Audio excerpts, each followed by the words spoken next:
Steve, how fruitful can these talks be, given that we don't even have an exact date? We're just expecting them to be held by the middle of the month. Yeah, we don't have an exact date. We don't have an exact agenda, as well as we're hearing as well from sources within China that they are pushing, the Chinese side of negotiators are pushing for TikTok, the bans on TikTok, and of course WeChat from Tencent to be pushed into the agenda of talks, of course, that will also focus around the promises and pledges by the Chinese of agricultural purchases, which, due in large part to the pandemic, have failed to live up to those expectations on soybeans and other agricultural purchases. But of course, there's many other issues that have arisen over the last 8 months or so, as Donald Trump alluded to just yesterday when he said maybe things have changed in the relationship over the last 8 months, and maybe it is not necessarily something that he wants to do now, a Phase 1 trade deal. However, White House officials subsequently have downplayed the concerns that the Phase 1 trade deal is in jeopardy. But it will be very interesting to see where negotiations and talks go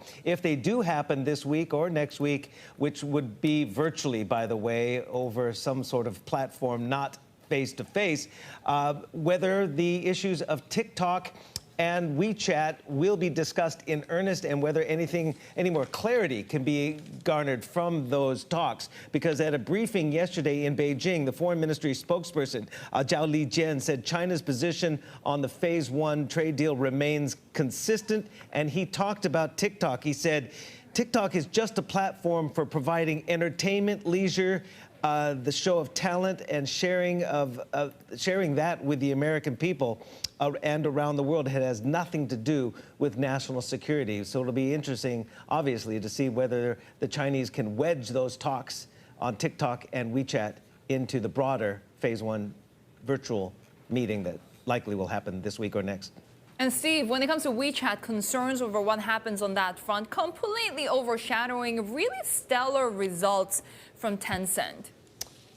Yeah, I mean, Tencent boosted revenue at the fastest pace in a couple of years. Also, profit beat even the highest estimate on the Bloomberg terminal. So, but again, the executives of Tencent, even though they said they were not going to get into hypotheticals about the potential WeChat ban in the United States coming up, sometime next month, they had to field question after question after question from reporters and analysts on the conference call about WeChat.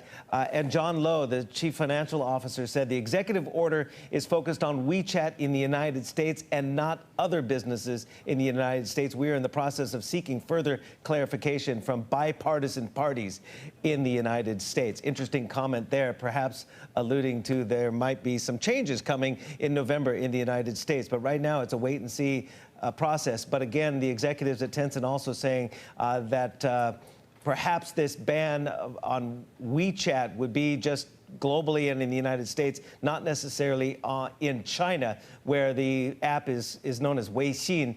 And that would obviously be very concerning to companies like Apple and Google, where they say their business would be significantly hurt if WeChat would not be offered on their various platforms.